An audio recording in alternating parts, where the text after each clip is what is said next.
Hey, and welcome back to the Giant Beastcast, the number one show in the world. Officially now the number one media in the world. So podcasts, TV, movies, singing, just humming, whistling. This has overtaken whistling. Thinking about watching something. This has overtaken that. This is the number one in the world. I'm joined by Alex Navarro.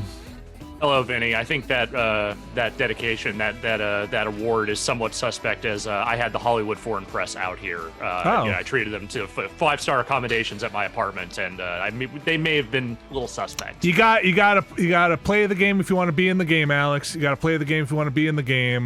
Jeff Bakalar. That's my new thing. Hey. My new thing is just saying you gotta something to something. That's what I'm gonna do. Okay. Yeah. You gotta Bakalar if you want to be in the Bakalar, right, buddy? What everyone says. Yeah. How's it going? How are you? You gotta introduce the host if you want to be the host. You know. Okay. What's up, Bakalar? This is maybe a short-lived thing, perhaps. That ends right here, right now. Nope. I'm doing okay. You know. Yeah. Life is just a series of absurdities, and like I said. The Beastcast is what grounds me. It's what brings me down to earth. Hey, does it? Because you're still getting those shocks, aren't you? Hey, the shocks are worth it. Okay. Well, that's. I want everyone to know that I truly love doing this show, and I hope the people who enjoy the show know that. Oh, wow. And I love them too. Wow, is what I want to just say out loud. People's Choice Award at the top of the show here. Is someone holding a gun to the back of your chair? I'm sorry? Is someone holding a gun to the back of your chair? Nope. This is all organic optimism coming to you straight. I am not being compromised in any way. Fantastic. This is genuinely how I feel. Could you hold up a newspaper with today's date on it for me real quick, just to make sure? Blink if you need help. So, hey, okay, he's not blinking, folks. If you're watching the video here, boy, howdy, got a surprise for everybody today. I turned my mic sideways. Look at that. I thought maybe I'd try turning the mic sideways and tilting it up a little bit to get less mic in my face.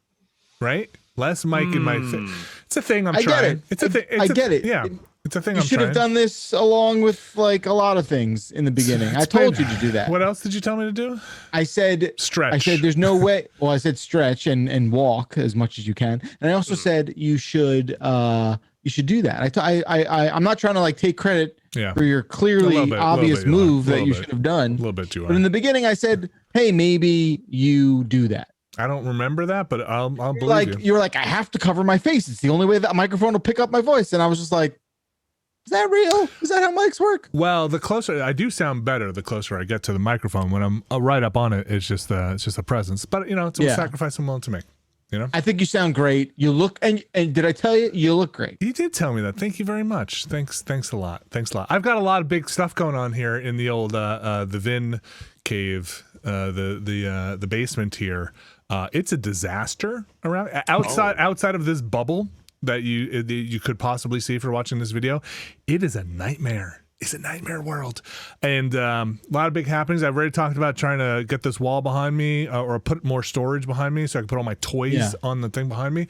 But I bought. Hey, in case you don't know, we're probably gonna be remote for a while. That's the thing we're probably not gonna be in an office. I keep hearing that. Yeah, I keep hearing that. So can I, if you don't mind me asking, where are you hearing this from? Because no one has actually said that to me at any point, other than you. And I want to make sure that's coming from a reliable source. In my meetings, my meetings. Yeah, it's my stories. Okay. Well, every time I ask about the studio stuff, they say, what? So, okay. You guys had a studio? I think the official policy is it's not going to be a mandatory back in office. It'll be an optional back in office. But if we don't have a studio space, why would we go to what office? Yeah. What office are we going to? So that's a little A to B to C. Anyway, so I was like, you know what? Then I gotta make this work for me. I gotta get my life back together. Vinny needs to regain control. I need to reach out and regain control.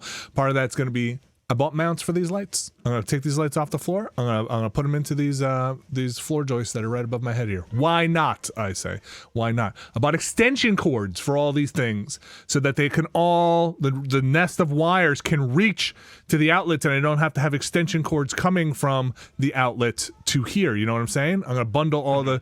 I put strips, outlet strips, just nailed them to the wall because I'm in a basement. I can do whatever I want. Just a big old power center over there. That's the best thing about a basement, especially an unfinished one. Yep. I'm just gonna draw on this wall because I'm feeling it. That's what's gonna happen. Yeah. So I put some those like 24 port bangers up on the wall and just got those up there. Listen, yes, I'm aware of amperage and the amount of electricity that can run through a wire.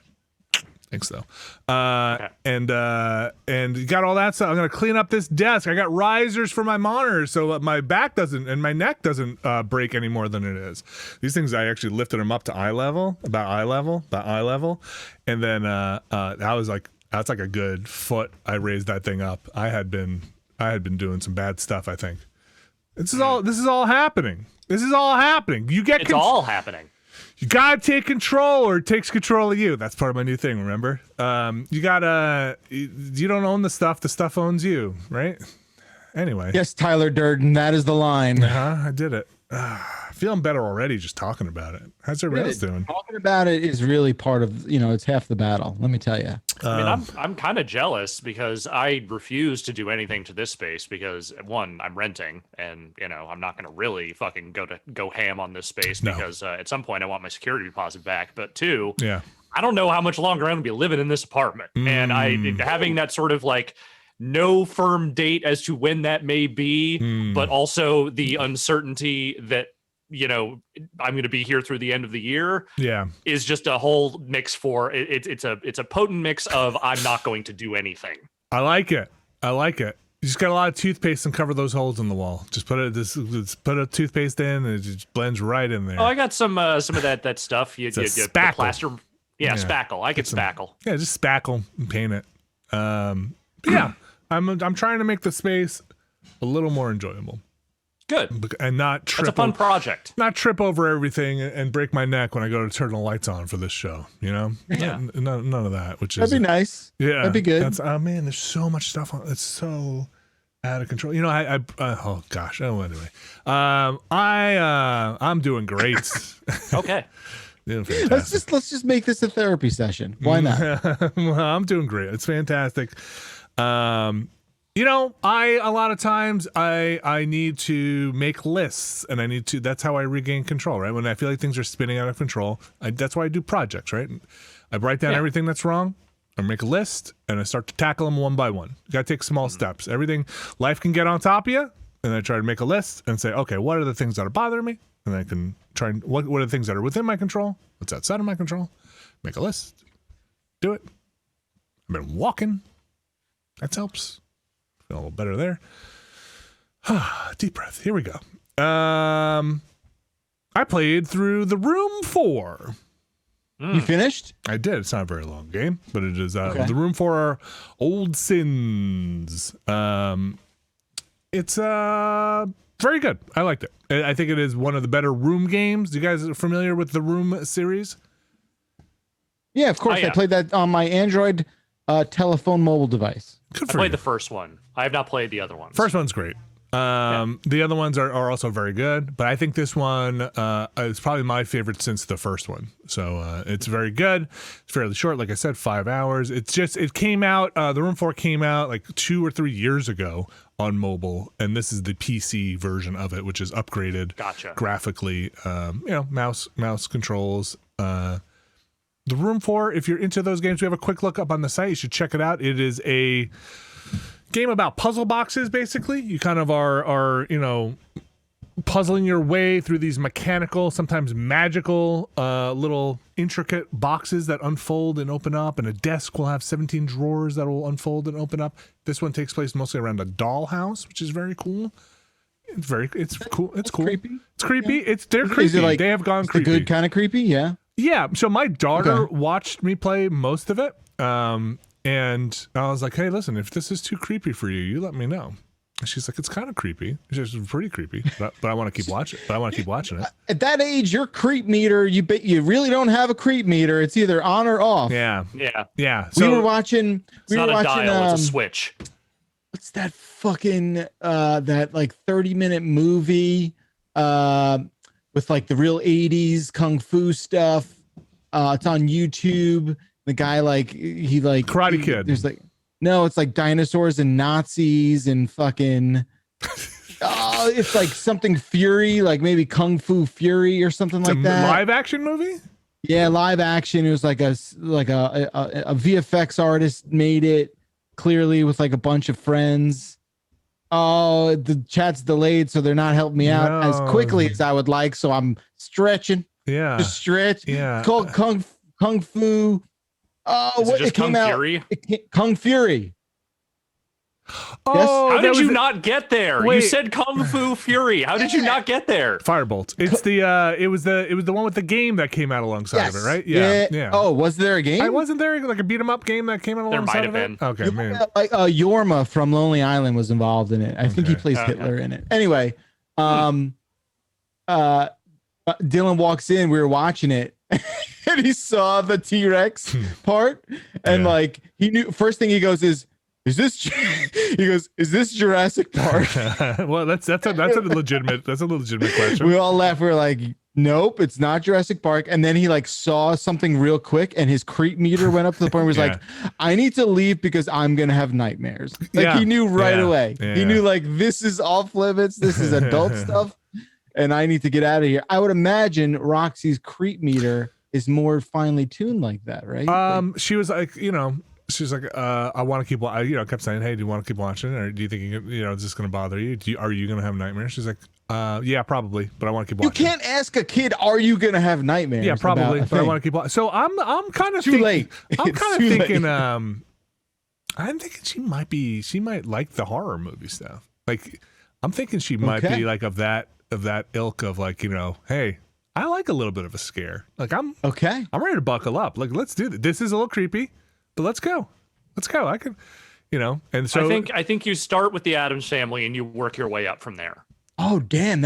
Or how about do you start with Addams Family or do you start with Beetlejuice? I think you start with Addams Family. Beetlejuice is the next step. Beetlejuice is an escalation. That's yeah. See, and Beetlejuice is the softer rating. Well, it was the 80s versus the 90s. I think just saying. I think Beetlejuice has a little more like body horror going on. Oh yeah, dude, it's real scary. I mean, that fucking snake man. Yeah. Oh, dude, when they like take their faces off. Yeah. Or they pull their poses like face out, like the spy versus spy thing. Yeah, I saw that movie when I was like 8 or 9. So I probably shouldn't have, but I handled it because I at that point I was already kind of predisposed to horror-y things. But that would not be the first thing I put in front of a kid horror wise. It would be the second thing I put in front of a kid horror wise. You could write like a good, guide, like the guide to getting your offspring into, soft horror. So it's like every Hellraiser movie. Yeah, Addams Family, then Hostel, then Evil Dead. No, I don't know. We'll see. She gets nosebleeds once in a while, and this morning, at night. So like, she gets she'll have a nosebleed every once in a while, and I guess there was like a drip of blood on like a little Post-it, and she brought it down, and she's like, oh, look at this, and I was like, oh, okay, you can just put that in the trash. She's like, no, I want to keep it. I was like, oh, you are macabre. Like I'm telling you, man. Yeah. I'm telling you, you have a burgeoning serial killer on your hand. No. It's not that. You have a goth on your hands. I'm telling you right now, there is a goth in your household. Yeah. That's okay. I'm very pro goth. I think it is a totally acceptable lifestyle choice. Definitely. What's there to be happy about? Yeah. Sorry, let me go get my gift cards to Hot Topic. So The Room 4, Old Sins on PC, very good. I've really enjoyed it. I saw credits on Dragon Quest Builders 2. Those in the know that game goes on forever. But it has been the thing that has it's been my like little break between Destiny 2 seasons, and I have kind of seen my way to the end of it. Now I'm just kind of building on that island like I want to do in old Dragon Quest Builders 2. Just building stuff, making houses, for making showers and baths. Builders is right there in the title. Just building stuff, getting infinite gold and stuff. I like that. It was cute. It was a cute game. Yeah. I enjoyed it. Long. Well, it went on. Why are you laughing, Bakalar? Just the way you're delivering everything. It is just taking all the energy out of you to just deliver a simple sentence, a run-on sentence. Has like I can feel you rummaging around in there for the words the way you would in a junk drawer. You appear to be running on fumes in a way that, like, it's good. It's fun. It's fun. You're like, this is what I heard. Okay. It's a long game. You just melted like a clock in a Dolly painting. Like you just it goes past, it overstays its welcome quite a bit, and you think it's going to be over, but it's not over. But I think it wraps up satisfactorily. So yeah, there was that. See, the Room 4 Dragon Quest Builders 2. We played some more Valheim, but you can watch us play that on that stream. Maybe this is what did it to me. Maybe this is what happened. I played this game. It was a Warhammer 40K game. It came up on Steam. It's called Daka Squadron. D-A-K-K. You know, it's like the orcs, and they have like all sorts of orcish things. Flyboys edition. It's remember Crimson Skies? Yeah, the dogfighting game. Yeah. So I saw this and I was like, wow, that kind of looks like Crimson Skies. Wait, Warhammer can have that? Yeah. 40K. Okay. Warhammer can be anything. I'm sorry. I asked. Yeah, don't. Yeah, I know. Stupid question. Yeah. That was amateur hour. Yeah. And I was like, well, it kind of looks like that. I'm going to pick this up. So I picked it up. And I start playing. I'm like, wow, this is kind of dog ass. This is, what is going on? Wait, like bad or dog fighting? No. Oh, okay. Like the ass. I'm sorry. Is there a good context for dog ass? No, like maybe if he was like dog fighting ass. Okay. Yeah. And I was like, what is up with something? I played a lot of games. Like something's wrong here. Like you move the mouse with the right analog stick, kind of like you were playing like a Destiny or a modern Assassin's Creed, but like you shouldn't have to in this game.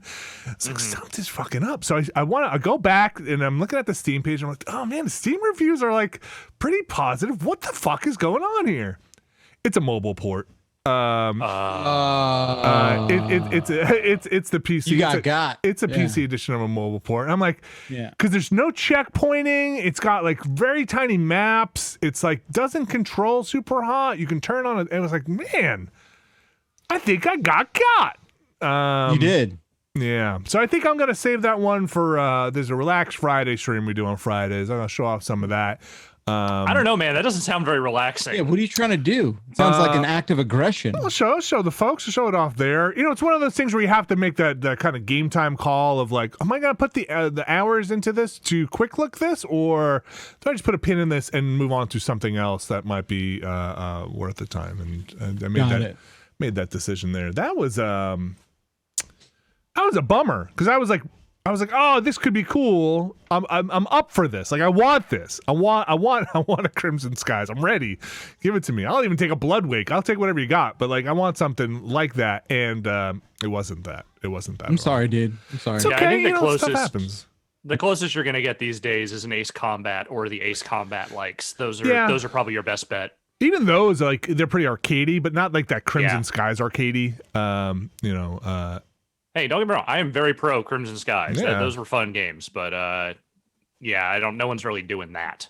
And then I think I tried to go back to it 3 times. I played it and then I was like, ah. And then I went back like, okay, let's do this. Head down, old football Caravella. Just keep your legs moving. That's how you make forward progress. We're just going to do this. It's part of the job. Sometimes you got to power through. And I was like, man, this is just rough. And then the 3rd time I said, okay, I got it. It was like another hour in. I had enough. So yeah, that was that Warhammer 40K. Man, those 40K games still coming out. Bakalar, I'm going to jump over to you. I don't know why. So my eye is much better. Thank you for asking. Hold on. Bakalar, I'm going to jump over to you because I want to know how your eye is doing. Thank you. Yeah. It's doing a lot better. There's still some weirdness, but it's a lot better. The wrist, I woke up and the pain was gone. So what happened? I wish I had a hockey stick in my hand and I could do the Adam Banks wrist rotation bit. Is that how that goes? Like, you'll just have to settle for this. Okay. Wearing a Mighty Ducks t-shirt. No, it's yeah, I don't know, dude. I don't know. I am gonna get it checked out. I am way more horrified with the broken ass American healthcare system that I just, I just don't want to deal with anything really, unless I have an actual limb hanging by a thread after the fallout from my recent doctor visit. These fuckers. Wow. Ooh, getting angry. Absurd fucking thing that we have. Wow. Whatever. It's not worth getting into, but it's just like an insurance thing that you're just. Of course, it's an insurance thing. It's always an insurance thing. What else would it be? Oh, is there another like product in the world or like service in the world where you like go to the place and they like don't tell you how much it costs, right? Like you fucking go out to imagine going out to dinner and being like, oh, all right, you take my credit card as payment? Of course we do, sir. What would you like? Well, let me get all this. And you get the bill and it's like $7,000. And you're like, I didn't fucking agree to this shit at all. I feel like you should have told me like at the the beginning of this transaction that it was going to be this much money. Well, had I known that this fucking lobster, this endangered species fucking lobster covered in some other endangered species was going to cost me $7,000 fucking dollars, I would have been like, shove that shit up your ass. I'm not going into your restaurant. Don't worry, Jeff, because the restaurant has a plan that will cover 20% of your bill, so long as you meet certain, certain a plan benchmarks. That covers a big fat donut. I think you're forgetting the part where if you were going to go along with your metaphor, where you've kind of paid to eat already, right? You have already you gave them the card that says, "Hey, I prepaid." That's right. It says, I prepaid. I pay a food premium. I did the fixed price, the prefix meal plan. Yeah, here we go. Plan. So just it's an on-campus meal plan. And then I didn't go off campus. That's right. I didn't go off campus. This was the cafeteria that you told me to go to. And when I called you, you said, why don't you check out that fucking cafeteria on campus? I think you should go there. Oh boy, something happened, huh? I didn't hear about this. Yeah. Dude, I know, because it just happened this morning, and I'm fucking raging in a way that I cannot describe. Jeez. It's unbelievable. You hear about these stories all the time. I thought I was bad. We popped the cork on this one. Nobody's happy right now. You hear about these stories all the goddamn time. You're like, geez, it cost $40,000 for someone who's insured to have a baby. And it's like, yeah, everyone is fucked. It's all fucked. Yeah, it's all fucked, dude. Like, I'm not in a bad way. Like, thankfully, I have a job and I can afford this kind of nonsense that happens, or I'm going to fucking fight it. But, like, there are so many people who do not have the luxuries that we have. And I don't know. It's life-ruining shit, man. Yes. I don't know. Come on in. We have a table for you that you've helped prepay for. Nope. Sorry. It's a bummer. Nothing's covered. It's a bummer. Nothing's covered. I've had to go to the doctor to bounce around a couple of different places recently, and like I get the feeling, and I'm pretty sure this is what's happening. You spend more time filling out paperwork about how you're going to pay than what's wrong with you. You spend more time talking about your insurance, your group plan, and then what the problem is.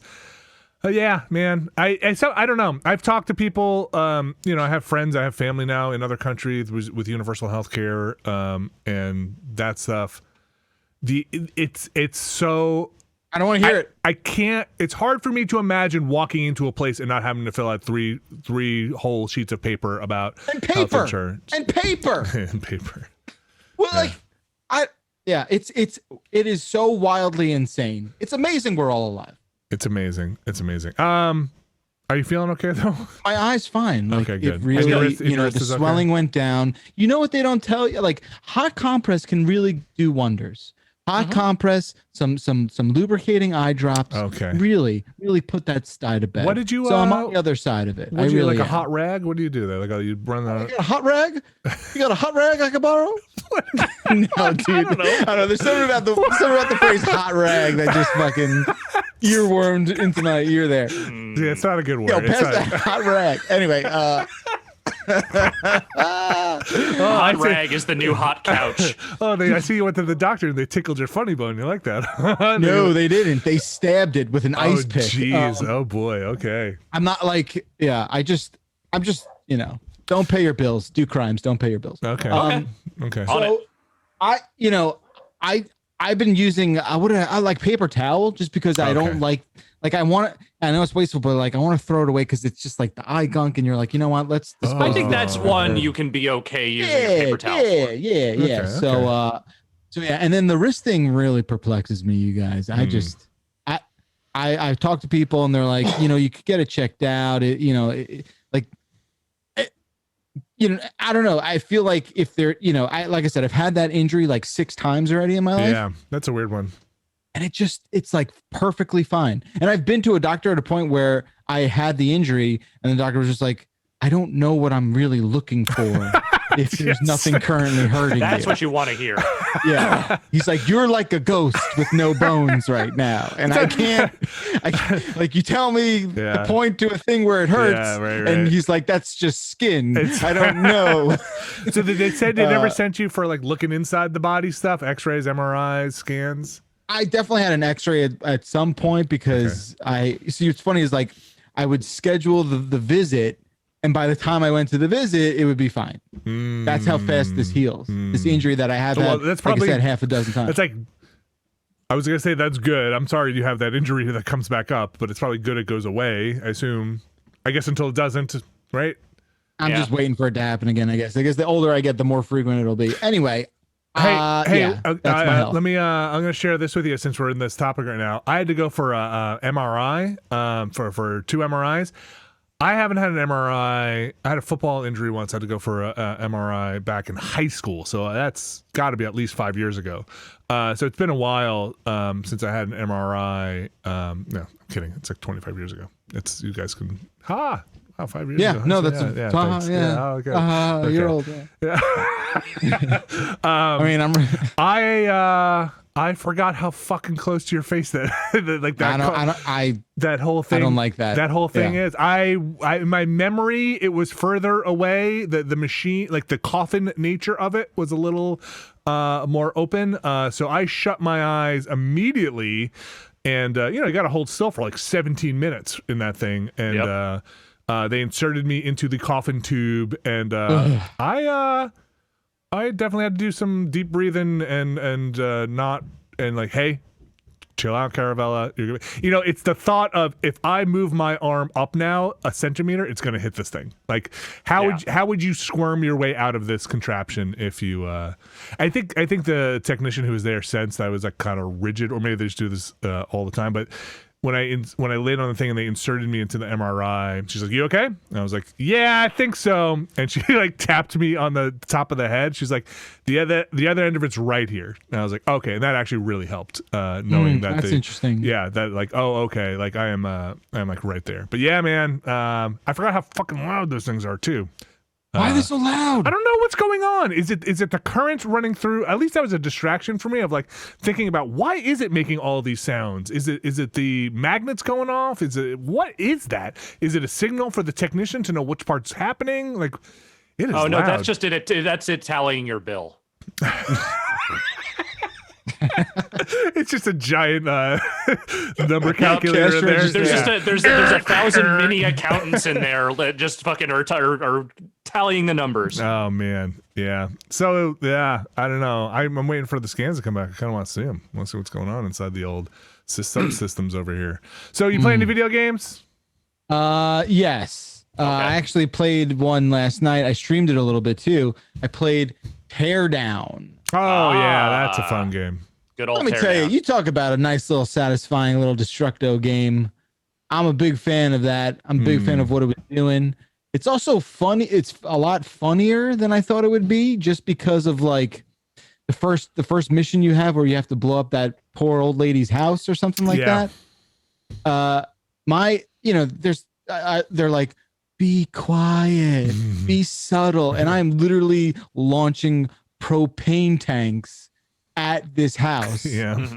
Like I might have set off a couple car alarms. Okay, like so, and then my truck got obliterated, and like the whole front of it was missing, and it was still running. And I thought that was really funny that like I had no front of a truck, but it was running inexplicably.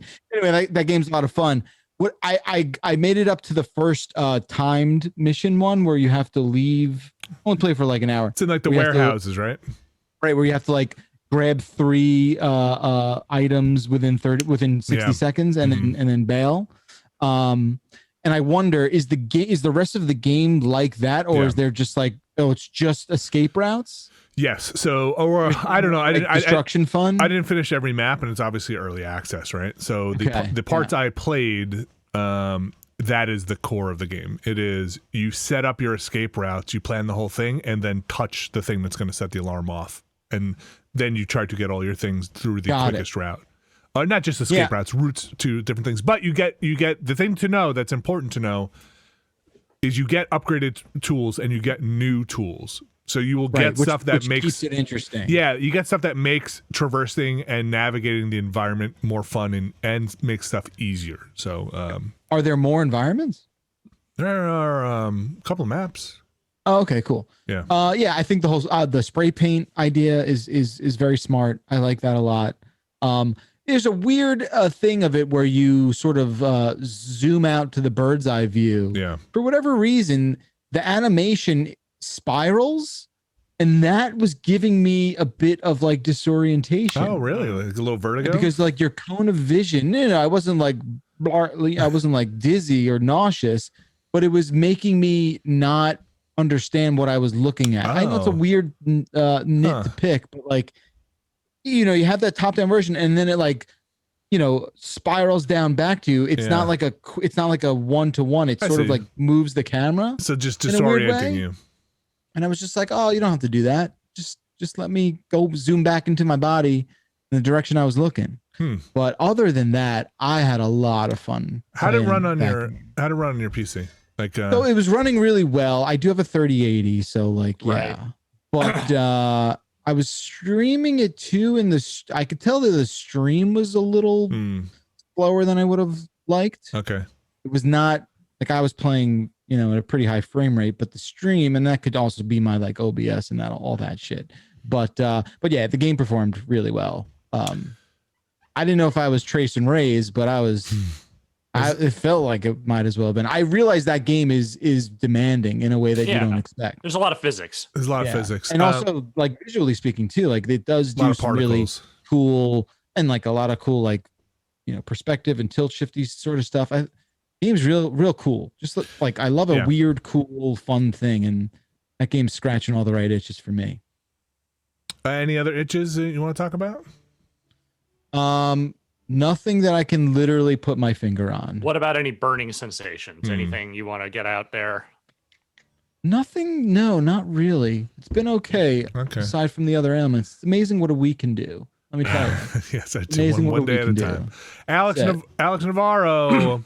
How's it going? You're on the other side of this Persona 5 Strikers. Well, no, you're I'm still not on going? the other side. Okay. of it. Yeah, I mean, I'm on the other side of the quick look, which you can Yes. find right now. Me and Jan played through a little bit of that. If you want to see about a half hour of walking around and talking, and then another 15 to 20 minutes of beating shit up, that's the thing you can watch on the site. That's life, I still like that game. I'm enjoying it. I'm actually about 20 hours into it now, and I think I'm probably gonna see it out because I just feel like I'm having enough fun with it, and there's enough going on there that I'm enjoying. Like I say, it's not radical. It's like it's a departure from Muso games, but it is not a departure from Persona games. Okay. So I would say, you're there for the Persona-ness. You're not really there for the fighting dudes, but the fighting dudes is pretty good. So yeah, a good time with that. But I have played one other thing this week, which just hit early access yesterday, a game called Fights in Tight Spaces. Ooh, I like the name of that. I like that name. Very descriptive. Now you've got me at an 8 out of 10. Let's see. Now describe the game. Okay, let me go blow by blow here, and you can tell me where the meter goes up and where it goes down. I'm starting very high here. Okay, so it's turn-based. Okay, still at an 8. Still at an 8? Yeah. All right. Yeah, I've gone to a 7, but yeah. It's turn-based, and it's a card game. 6. Okay, I've gone to a 6. Okay. Now, here's what it is. It is a series of fights. Yeah. It is black and white. It is a series of fights in tight spaces, bathrooms, bars, back alleys, what have you. Okay. And each level section is a room with a set number of enemies of varying types, and you are in the room with them, and you have to fight them all off. Sometimes you have to defend someone. Sometimes you're just fighting for your own survival. And so what you have is a deck of maneuvers, and sometimes they are straight up attacks. Sometimes they are just dodge and evasion moves.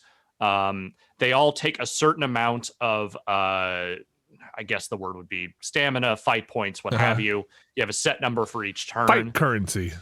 Yeah, fight currency. Mm-hmm. And so the idea is you're given, I think, somewhere between 5 and 6 cards at a time to start, and then that sort of builds out over time. And then once you have used all the cards you can on a turn, those go into the discard deck, and then you get another set from your deck. Okay. And then once you've used them all, the deck reshuffles. Do you build this deck yourself, or is it per level preordained? So I think they start you out with a basic deck, and then you unlock the ability to get other ones. And then as you are progressing through the levels, they will also give you rewards. It's like, do you want to add this card to your deck? Do you want to add this one? All right, deck building game. Got it. Yeah. All right. Now, the fighting, the thing I would draw a analog to is something a little closer, like a little bit better version of that John Wick Hex game, where it's like you're kind of doing these different, you're pacing through these different fights, you're watching it, and then at the end there's a replay. You can watch how they all kind of played out in a much back more, up to a 6.5 closer to real time. Okay, yeah. Okay. And I think it's a little better than Hex was, because Hex, everything in that game kind of just felt a little flat to me. Not all of the maneuvers are like extremely cool or anything, but the ones that are cool, and when you kind of are able to intersperse them into the fights, it does flow a little bit better than, let's say, those replays in Hex were like. Okay. So it looks a little bit more like a fight. It is an early access game, and I imagine they are still adding a lot of things. They're probably working out some kinks here and there. I think the animations could stand to be a little more rambunctious and over the top, but what's there isn't bad. And I think that the strategy of playing it feels pretty good out of the gate. So, okay, you're leaving me about a 6.5 on my interest level, which is not, but hey, I've got a pretty high bar. That means, like, is that fall within the parameters of I'll check it out, or? I think I will watch. This is hey, I'm gonna wait for Giant Bomb's coverage, and I'll watch this first, and then see how it goes. Interesting scale at which you subscribe to. Okay. And so here's what I thought you were gonna say. Okay, let's play that game. Let's go on. Yes, what is it? I thought you were gonna say fights in tight spaces. It's like Gang Beasts. But you start in a small space, and then a bunch of people, like 3 or 4 other vigilantes, pile into this bathroom, and then you have to Gang Beast style fight them as everything breaks. There's just a shaft that comes down, and 3 physicsy sludgy bodies just kind of fall down. And they're I guess we're fighting. I was thinking like you're in the bathroom, like a small public bathroom, and then 3 toughs open the door and lock it behind them, and be like, hey, finally caught up with you, and then you have this kind of brawl in a bathroom as you're grabbing toilets and trying to smash people to destroy it a little bit. So that might have pushed it up to a 9 or a different game. It's not what the studio is going for, and I respect the vision here. I think they have a notion of what they want to do, and I'm curious to see how they build on it. I'm going to play some more of it in the early access, because it doesn't seem like a game that you're going to ruin yourself on by playing it now as opposed to later. But yeah, it's look, I like dudes fighting. That's a thing that I enjoy, and that is a game that provides that in I'd say pretty good measure. In my version, the game. Let's just keep armchair developing this game. Let's do it. I like it. In my version, the game, and so it starts in the bathroom with 3 toughs that come in, and it ends in a football stadium, a packed football stadium where the entire stadium, it's no longer a tight space, but it is a tight space because it's packed, and you have to fight your way out of an entire football stadium. You have to fight your way to the concession stand. Yeah, you got a hot dog. That's the whole goal. Yeah. And then you have to fight the guy for the hot dog. Anything else, Alex? That's kind of been it. There is another thing coming out tomorrow that I'm looking forward to. That Retromania wrestling game, the spiritual sequel. I think they're actually calling it a direct sequel, even though it is obviously not WWE branded. It is a spiritual sequel to WWF WrestleFest, if you remember that game from the arcades. Yeah. So I'm looking forward to trying that out. There are a bunch of like weird indie wrestling games that are not necessarily made by that M. Dickey guy that are kind of on the horizon here. And I'm kind of curious to see how that all shakes out, because it's been a real long time before anyone has done anything meaningful in that space that was not WWE branded or Fire Pro. That's kind of been it for a long time. So that's coming out this week, tomorrow. It's out tomorrow. Yeah. Okay. Yeah, some other stuff I want to check out too. That Blizzard collection. I'm curious about seeing what's in there. I think that's what's coming up live after this show. If you're watching this live, I think they're going to look at some of that. All right, let's take a quickie. Yeah, let's take a quick break here. I'm just sorry. I'm going to hit a couple of things here. Don't be sorry. No, you're busy. Busy never person. Apologize. Here we go. I'm going to hit the music here. We're going to try and time this all out. Hold on your butts, folks. Here we go. We'll be back in a couple of minutes if you're watching live. If not, it'll be pretty fast. Here we go.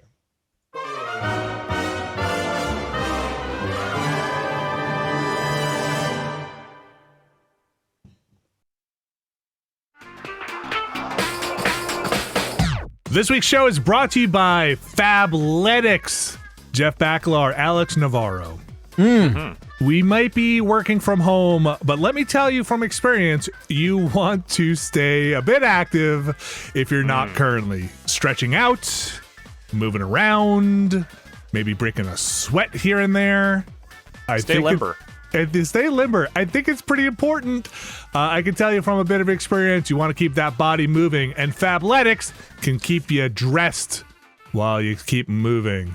Bakalar, you know what Fabletics is? I do. And I'm also going to go out on a limb and say, hey, yeah, that stuff's real nice and comfy for exercising in, but guess what? What? It's also pretty comfortable for doing nothing in, let me tell you. Fabletics sent over some of their men's sports stuff for me. I tried it on. It feels pretty good. It feels pretty good. They're saying here it feels good and doesn't break the bank, is what Fabletics is saying. They're saying they're coming in, they're cutting those costs for you. And you can save on Fabletics if you go to fabletics.com/Beastcast to get in on this deal. Do you know what this deal is? I'm going to tell you. What is it? Yeah. I'd like to know. You can get your first 2 pairs of shorts for just $24 when you become a Fabletics men's VIP member at checkout. Get all the styles, all the colors, no exclusions. I tried their shorts. They worked. Shorts. They worked. Yeah. We have achieved shorts. Let your legs come out and the whole thing. Yeah. and they felt good. I had a hoodie. Man, it was thick. I went out in that New York cold with that hoodie on. It was good. Let me tell you, I'm a sweatpants aficionado there. I said it. I'm a snob when it comes to sweatpants. I'm wearing them right now. I like them. They pass the sniff test. Deep pockets for those cell phones. A lot of sweatpants don't do that. Fabletics, one I'm wearing, they got them. And you know what? Speaking of sniff test, it says it's going to wick that sweat away. Let's hope. Fingers crossed. Now break that sweat to wick that sweat. You know what I'm saying? You can get that athletic wear at the best prices over at Fabletics, and you can become a men's VIP member to get 20 to 50% off all retail prices every time you shop. To get free shipping on all orders over $49 and to get free returns and exchanges within 45 days. That is the VIP membership. To access even more savings with member credits, you can each month choose to be billed $49.95 for a member credit, and then you can use that credit to buy something up to $80. Now, is that confusing? It says so. It might be in the copyright here. So it says, you heard that right. You get billed $49.95 for a credit you can use on something that costs $80. Then the credit expires after 12 months. Or you can choose to skip the month, pay nothing. There's no limit on how many times you can skip. Get free access with your VIP membership to the new workout app or on-demand workouts, which it says here is led by top trainers. That's not me. I'm not a top trainer. I wear the clothes and then I try to break that sweat. That's Fabletics. Thanks, Fabletics.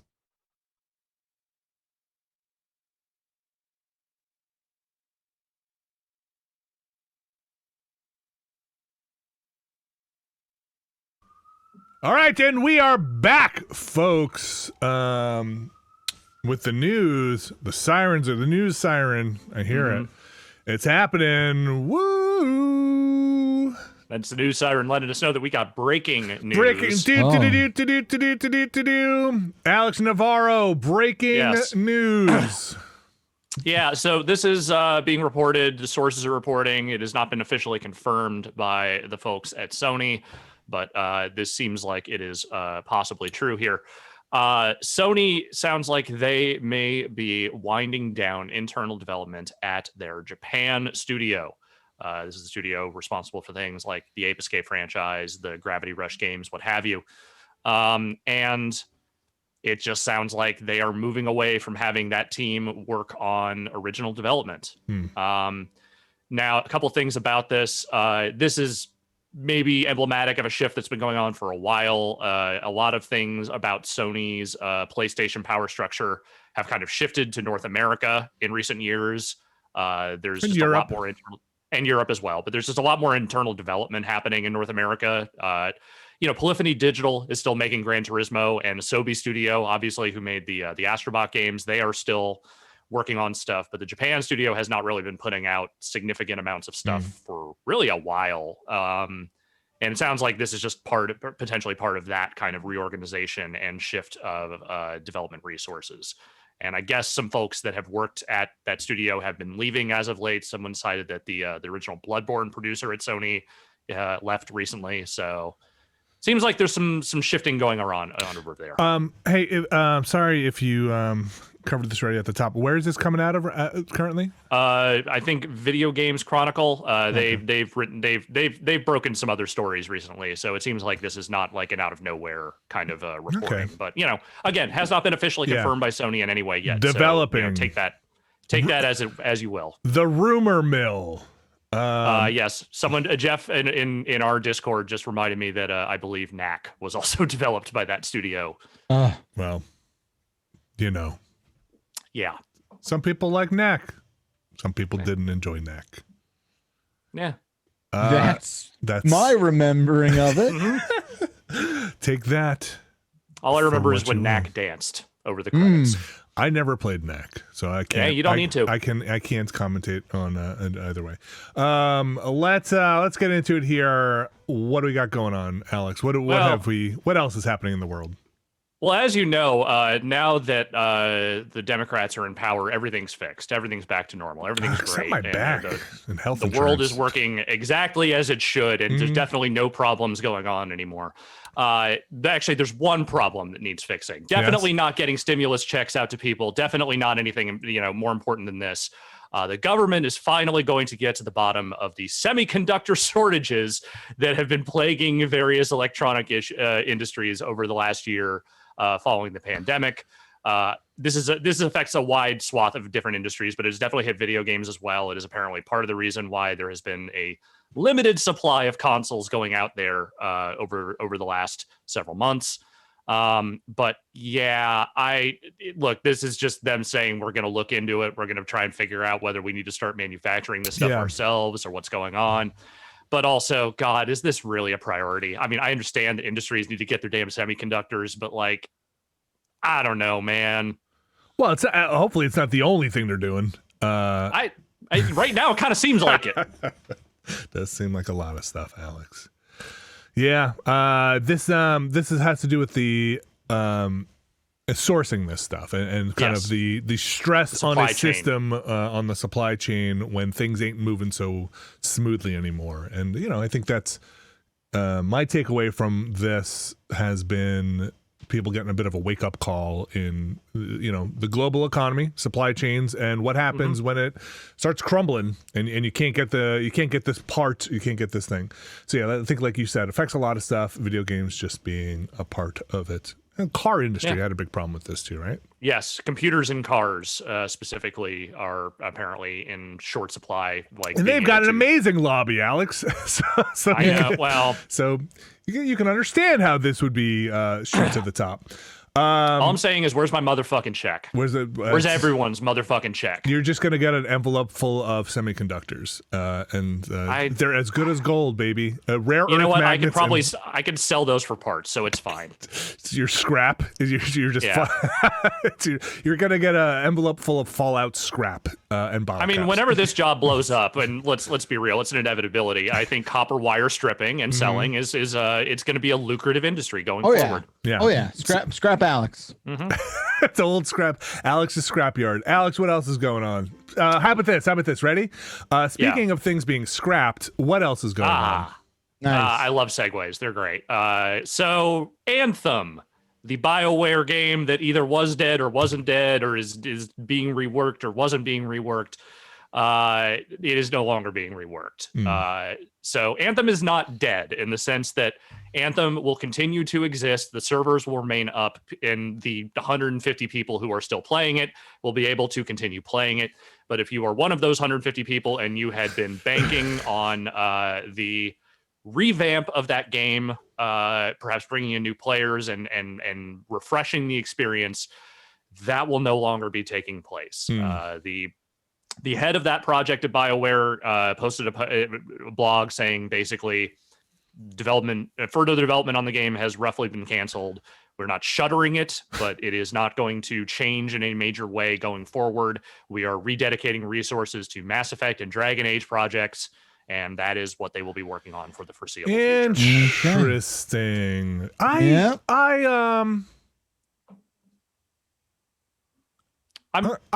you land on it? I'm gonna say a bit surprised they actually didn't give it another real shot. I think that's a fair, but why? But explain why am I surprised? Because I actually think there's a pretty fun core. I think there's a core there. There's like a good pitch on the table, and I think the execution and how they fleshed out that world and the mission structure and a lot of the execution on that pitch, I think didn't deliver, and I think they got lost in the weeds a bit on that game. But I think the suit concept and the flying around and like the core of it, the core mechanic that somebody came into a room and was like, hey, like Iron Man suits, you're flying around this world, and like, wizard powers and all this stuff. It's like, okay. So I'm surprised they just didn't. These things have turned around. Maybe it's not the majority of them, but there have been cases where a live game does turn around. They're not all destined for the Bammer. But they have to make their books work, and they do make their decisions. And you have to, but like realistically, BioWare on the horizon, they have the next great sequel in the Mass Effect franchise, whatever the hell that thing is. They have Dragon Age 4. And at this point, like in a pandemic year, Anthem never really rekindled any interest as far as I could tell. Like lots of online games, saw burgeoning player bases, people kind of flocking to them. Among Us, a game that was more or less, ignored up until 2020, suddenly exploded because, it turns out that game's fun. But that didn't really happen for Anthem. And while I'm sure there were people that were hoping this would turn out to be, something worthwhile and something that would kind of refresh that game, I imagine EA took a long, hard look at what that game was. They took a long, hard look at what the hell happened with Avengers and said, you know what? This is not the way. And I think that has been perhaps that idea has been bolstered today with a little bit of news that kind of came in the wake of this. With Jason Schreier reporting that apparently Dragon Age 4 is no longer going to be a live service game, which was a thing that they had been kicking around at least for the last few years. And no one had ever really concretely said how that was going to work. Right. And now it just sounds like it's not going to, which is probably for the best.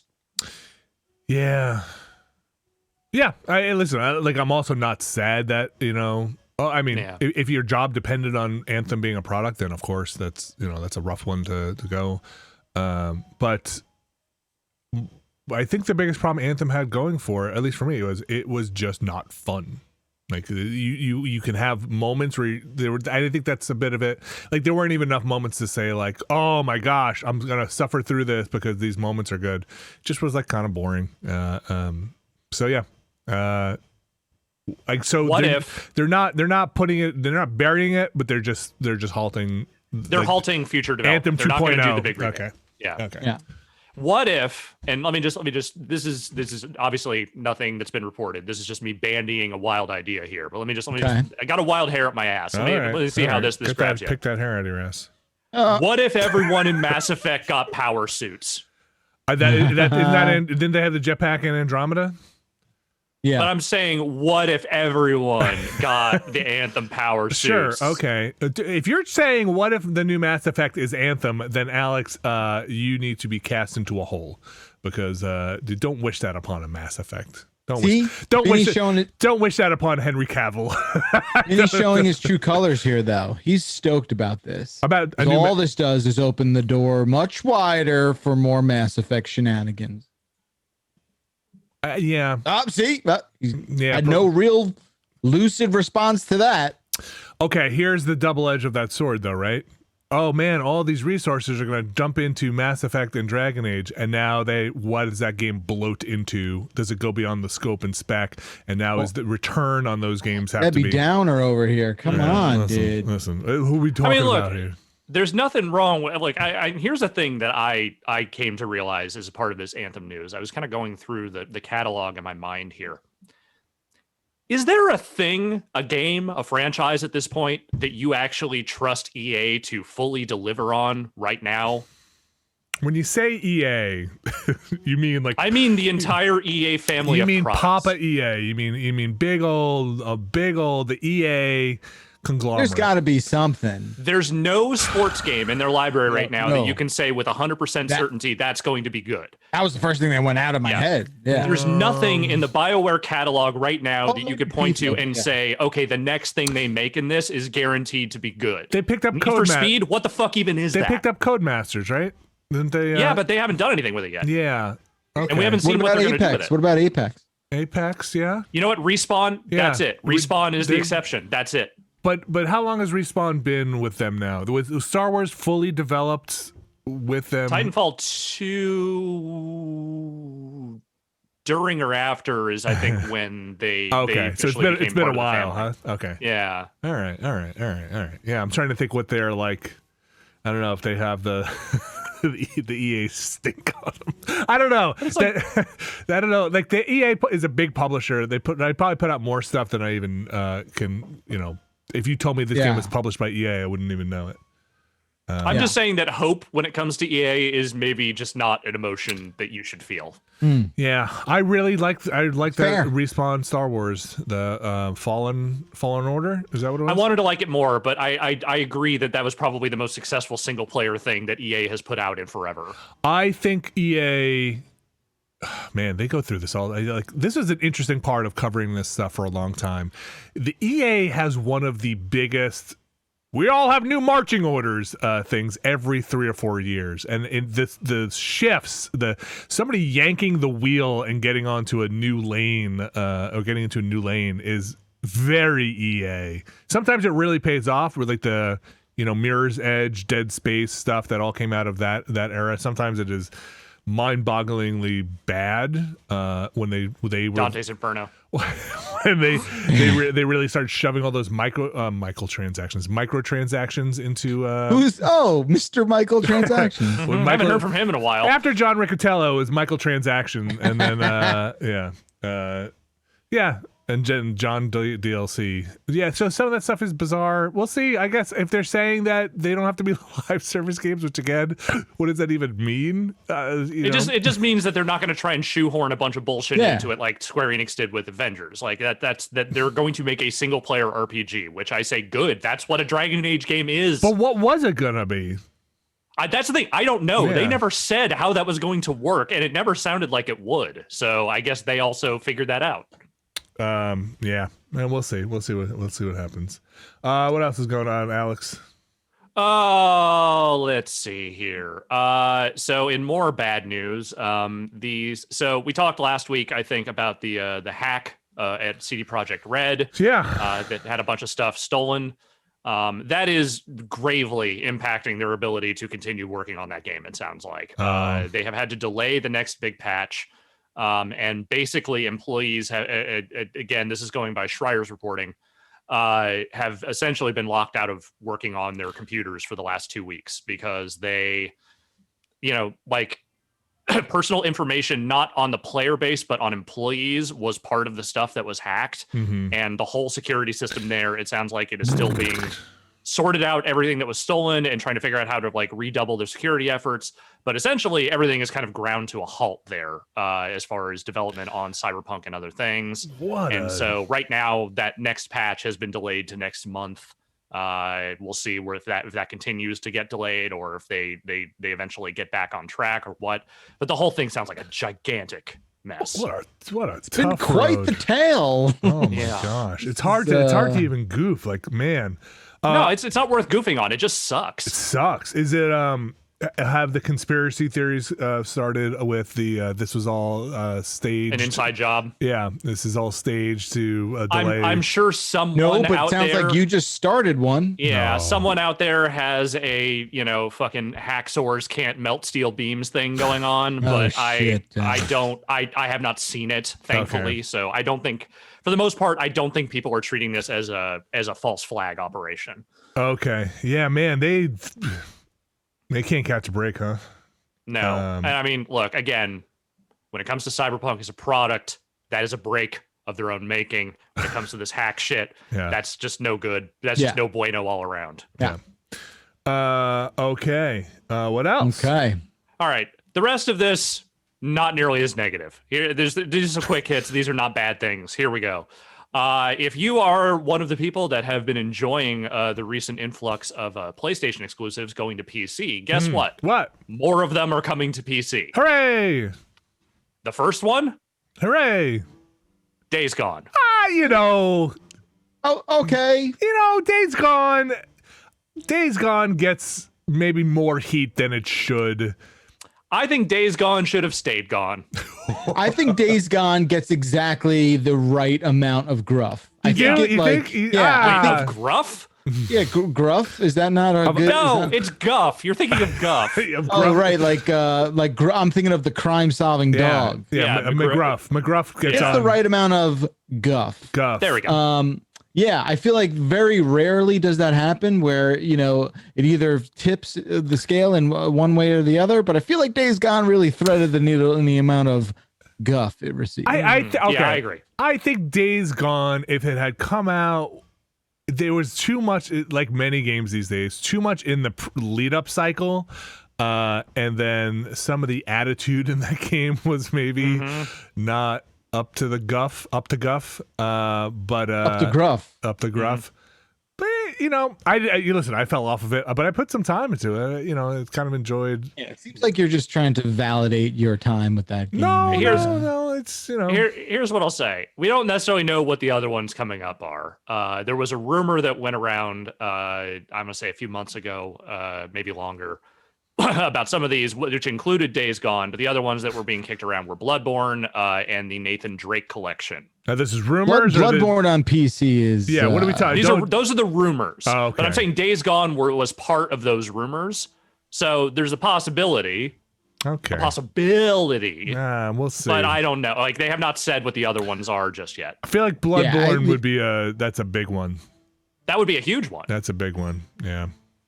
Maybe I'll finish it when it's on PC. But right now, Days Gone coming soon-ish, I guess. I don't know. Gruff. Yeah. Are you gruff enough? Gruff. Some gruff chuckles. What else? What else we got? So, that Tony Hawk, the Tony Hawk that Vicarious Visions died for.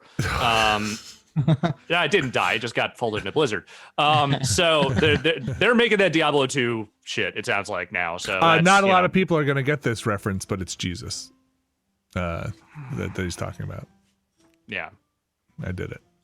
When you saw one set of skate tracks in the sand.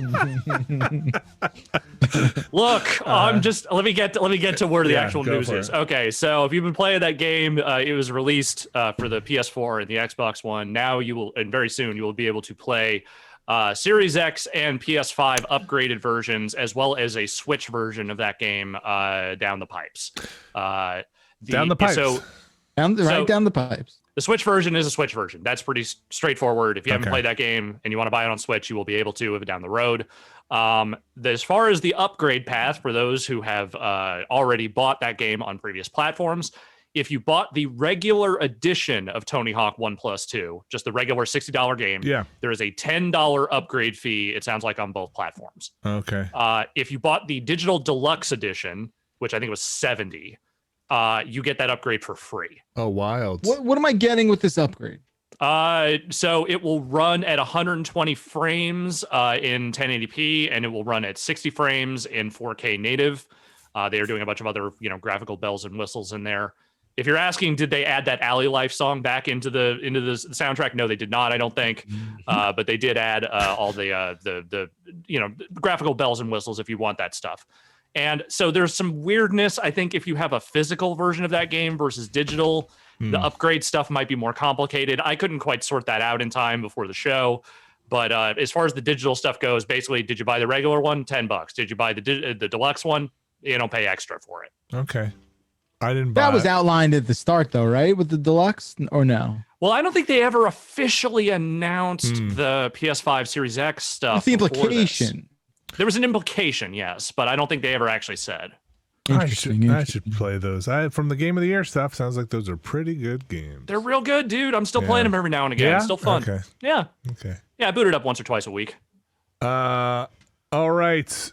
Closing in here. What else? Yeah, this last one's for you olda heads. I'm talking to you, Vinny. I'm an olda head. I never played this game, so I don't really have any feelings about it. But I think a lot of people do. Yeah. Republic Commando. Great game. Hell of a game. That game is coming to the PS4 and the Switch in the near future. Is this a thing to be excited about, Vinny? Yes, totally. Was this okay? Well, this the Switch, the PS4 version, I'm excited about. I would rather this have like a PS5. Clearly like a PS5, Xbox. I mean, it'll run on your PS5. Yeah.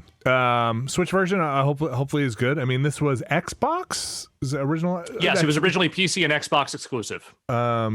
Yeah, I that game. I had a lot of fun with that game. It's a squad Star Wars game. The characters, they were good, but I can't. Seb is maybe one of them. I don't know. Like I said, I never played it. I had a lot of fun with it. I don't know how it holds up. I don't know if I would look at it now and say this is a great game, but I remember at the time being really into it. So good for them. This was rumored though, right? This isn't the first time I'm hearing that Republic Commando's coming back. I feel like I had heard some rumors. I'm excited, but not on. Wait, so this is coming to PS4 and Switch? Yes, but not to Xbox platforms.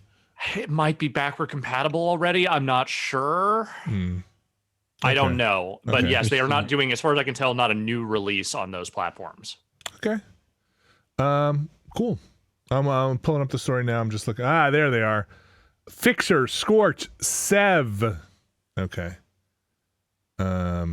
Scorch. Oh, Scorch. Scorch. Okay, Scorch. That's a word. Scorch is not a word. We got the scoots. Is it like a skirt and shorts at the same time? These squirts. Cool. I'm looking for a date. Dupa.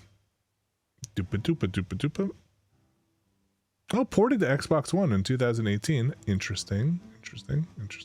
All right. That's probably why they're not doing a new version. Yeah. Cool. Alex, that's the news. Anything else? That's it? I got some stuff. Yeah, back. Oh, you got some stuff? What you got? All right, I got two things. A follow-up to the NVIDIA crypto thing. Yeah. What's up? Or something else that I want to give me the follow. Give me the follow-up first. We're running out here. Okay, so no, there's not really like much of a follow-up. It was just I kind of better understood that story.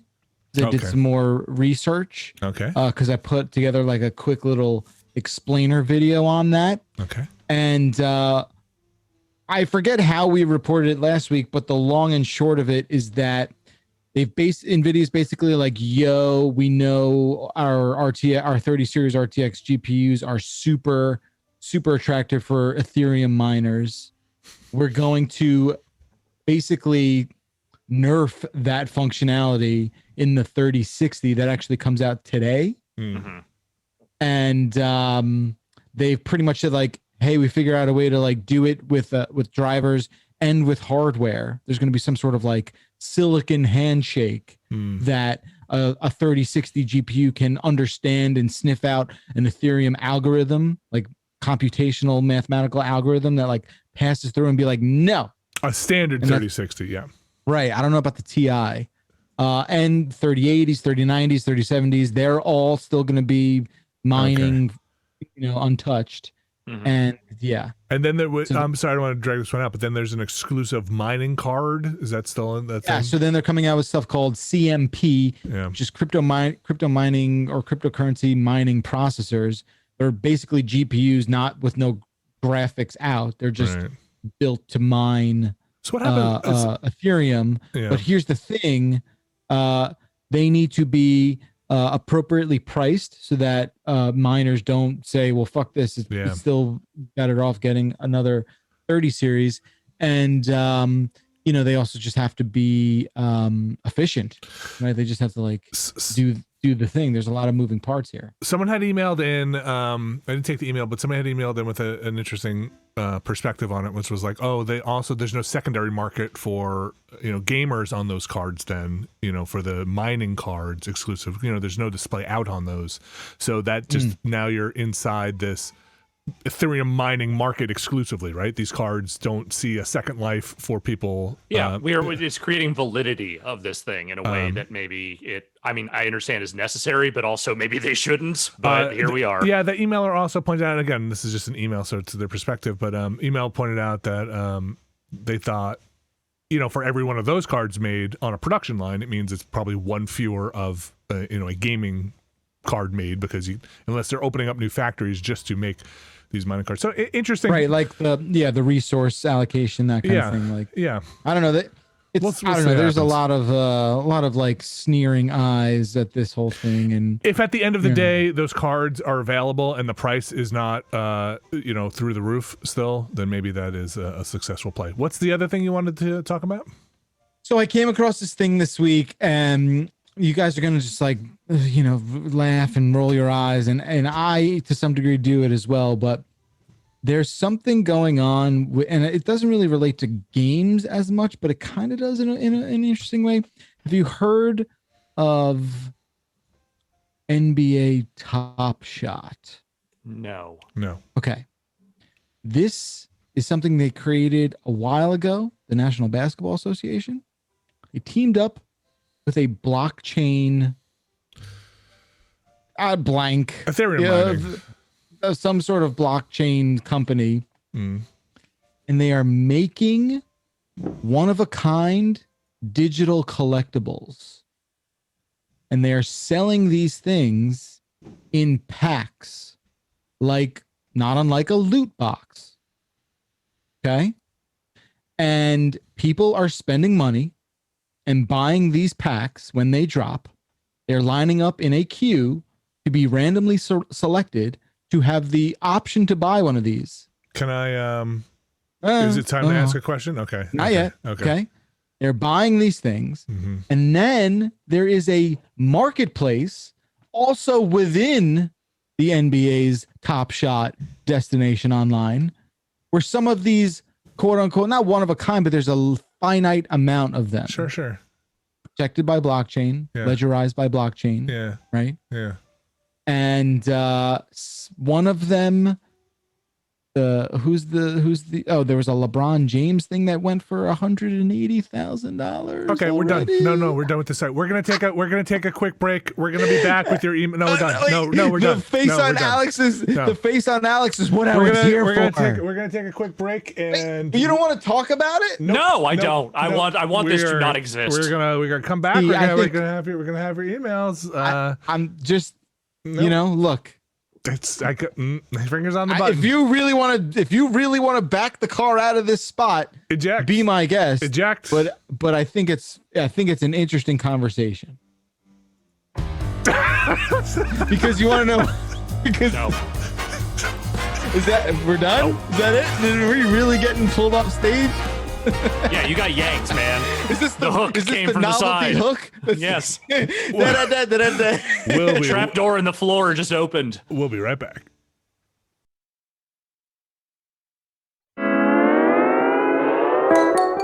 This week's show is also brought to you by BetterHelp. BetterHelp is the online therapy service. And boy, let me tell you a little something, Jeff and Alex, about talking to the same people for the last year. Mm-hmm. It is not doing wonders for me. Well, Sorry. I'm not a licensed therapist, so I probably can't help you in that regard.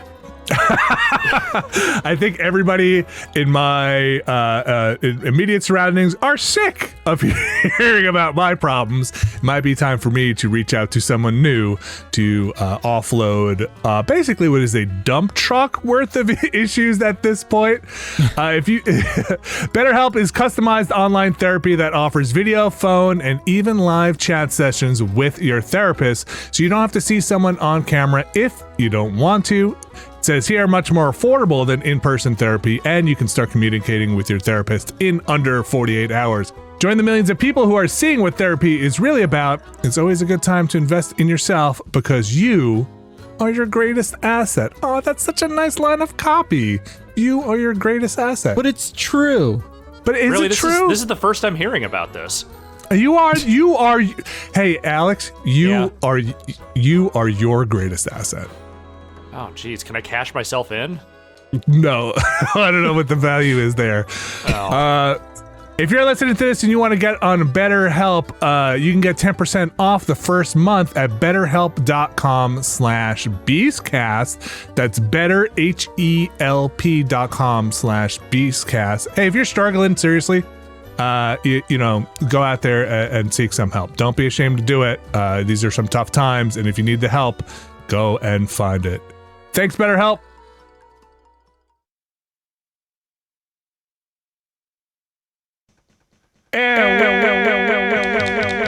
Whoop. I don't know if anybody else heard that, but that was amazing. And we are back. Hi. It's time for the emails. If you have an email, you can send it to beastcast@giantbomb.com. That is beastcast@giantbomb.com. Whew. Bakalar, next week we're going to talk about this thing. I want you to dive deep into your dark world of LeBron James. Not mine. Facts. Don't put it on me. The thing you made, the service. Hey, listen, if you made that service, you're probably not going to be on the show next week because you're going to be doing donuts in your Ferrari.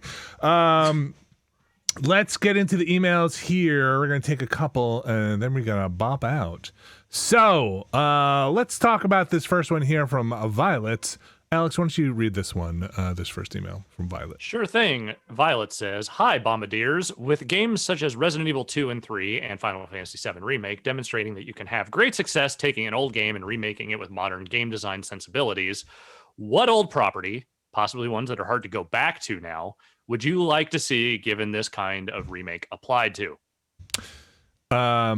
I have been thinking about, I don't know why F-Zero has been on my brain, but fuck yeah. But I am ready for an F-Zero and I want to dive into the world of those drivers and characters. Was the GameCube one the last one? Boy, that's the last one I can remember. I think it was. Yeah. I mean, I'm there with you in the vein of like Jet Moto. I think Jet Moto for me was such a special thing. So I would, but now it is unplayable, just straight up unplayable. So bring that back. Thank you. Alex?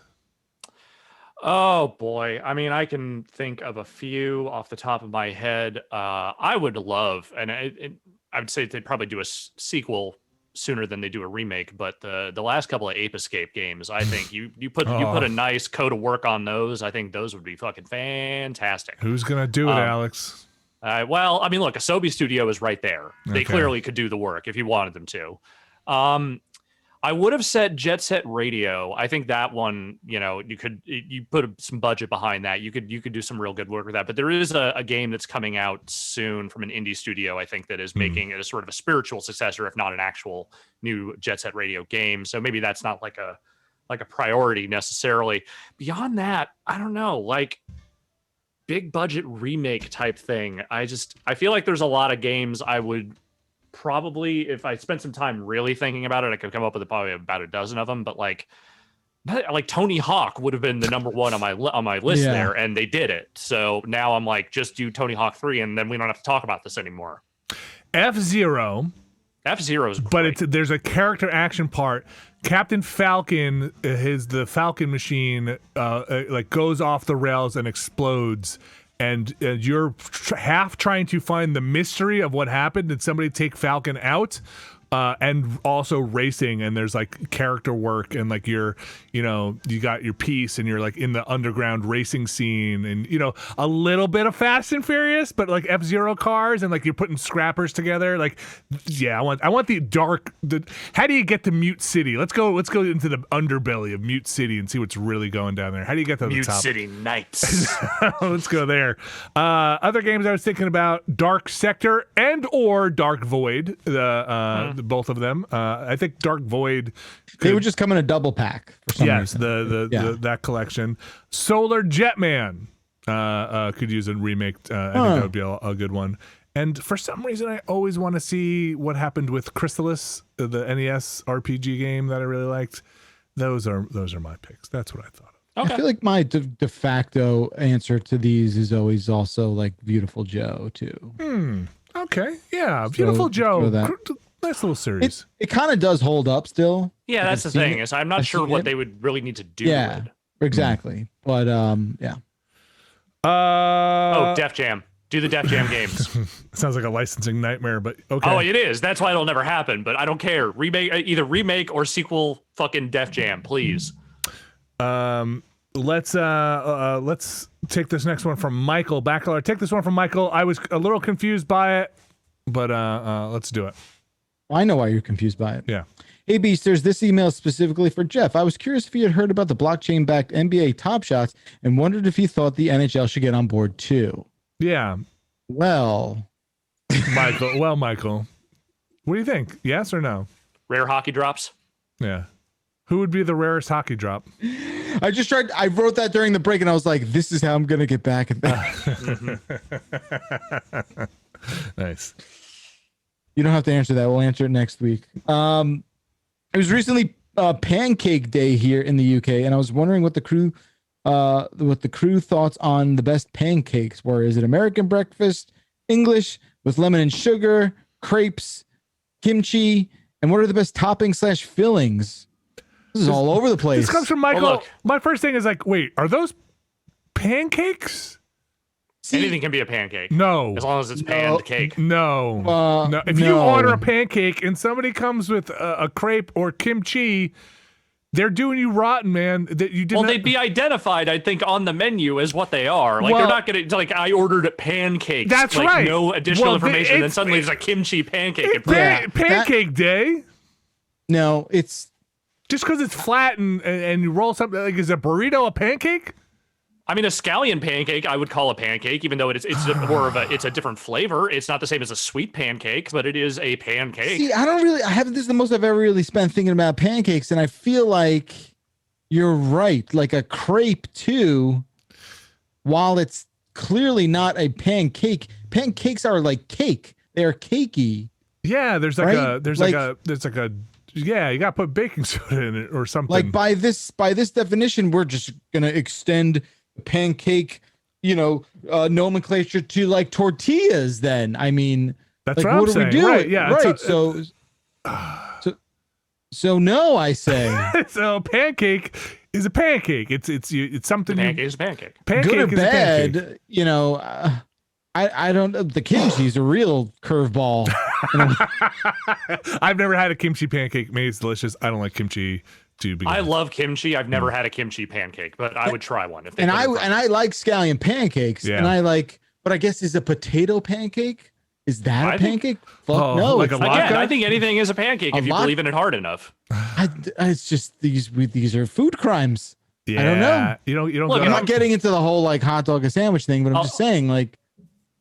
Look, if I'm having breakfast, I want a regular ass pancake. I want, just a fucking, having lunch, there can be fruit in it. Yeah. There can be fruit in it. That's fine. But it just needs to be, the thing you expect when you get some goddamn breakfast, and you can pour maple syrup on it and not feel like that's disgusting. That's all I want. Later, lunch, dinner, all bets are off. Whatever you want to put in a pancake, I will at least give it a shot. I'm not a fan of crepes. Maybe I've never had maybe I've never had a great crepe. Maybe I've never had it's probably because you're wrong. Yeah, great crepe. Great crepe. You never had a great crepe? You never had like a dessert crepe? I have. Well, listen, I've had crepes. They've always been like maybe a little slimy or something. I don't know. Like that doesn't sound like a great crepe. They're too delicate. They're very. I don't know. I feel like I'm not getting a lot for my money. That's a different problem. But I feel like a Nutella and banana crepe. I don't like Nutella. Okay. Did you say you don't like Nutella? It's like what? It's like look. I'm happy to not have this conversation with you, but that's a weird just take. Not like hazelnut. It's a weird take. I'm not a sweets person. I don't love. It's like a chocolate. It is very sweet. It's like chocolate sauce.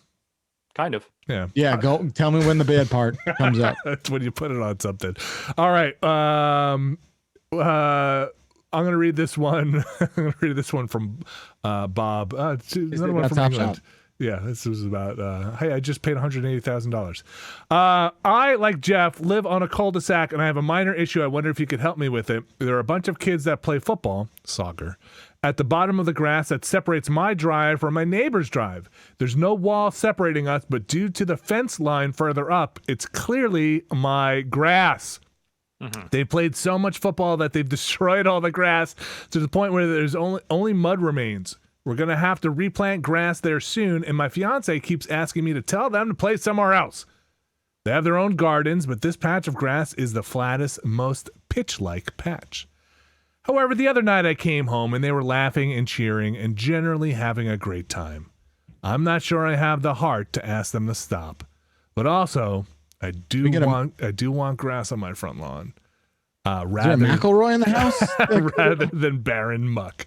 What advice do you have? Cheers. Yeah, that comes from Mucky in England. Mucked up lawn. So here's the thing, right? Like you have to value. You have to like decide what you would take more value in, right?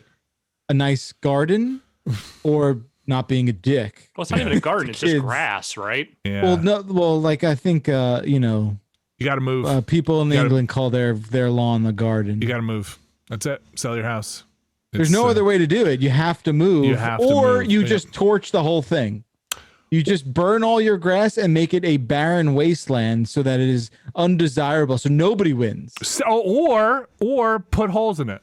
Just dig holes in it, and nobody's gonna want to play a soccer or football on that thing. I mean, like, yes, I can sympathize 100%, and I know you can too, Vinny, with personal property. I don't really care about my lawn, but yeah, I guess if somebody might get hurt on my property, sure. Well, look, that's another story, but you have to really value. Like, it's tough.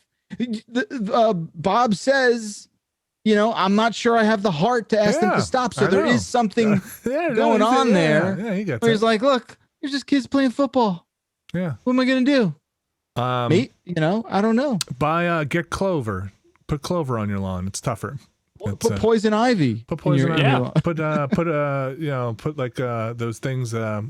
What are those called? I forget the big like X's that they stopped to put on the beach in like Normandy to stop the tanks and stuff from coming up with like the cluster bombs. no, the tank, the things that stop the big barbed wire thingies that they put there. Forget it. Oh, you mean like they were digging hidden trenches for them to fall into? Talking like those gigantic like steel. Yeah, you know what I'm talking about. I forget what those are called. There's a name for those. Okay. We got to get going here, folks. You could always do like the old big pit covered with leaves. Don't do that. That's a lawsuit. Don't do that. Some Wile E. Coyote. I think most of what we suggested here is a lawsuit. So, keep that in mind. Folks, that's going to do it for this week's show. If you're watching this live, there's going to be a live stream coming up right after this. I'm going to actually start the music now. Let's get out of here. There's a live stream coming up. If you're not watching this live, hey, we're going to be back next week. Happy birthday if it's your birthday out there. We're nearing the end of February here. Got March right around the corner. That's it. It's every next progression milestone, invented or not, it's always you made it. We're gonna make it to March. We're coming up on it.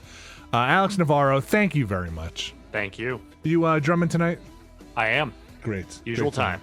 Bakalar, thank you very much. We'll get to that story next week when we can really sink our teeth Don't patronize me, okay, motherfucker. I don't have to do that to patronize you.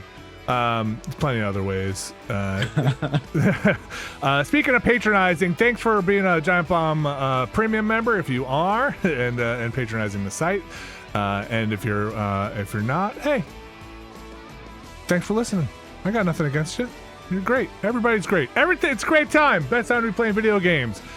Folks, take care of yourselves. Stretch mentally and physically. We'll be back next week. Thanks again for listening to this here, the Giant Beastcast. Be safe. Stay off my lawn. Bye.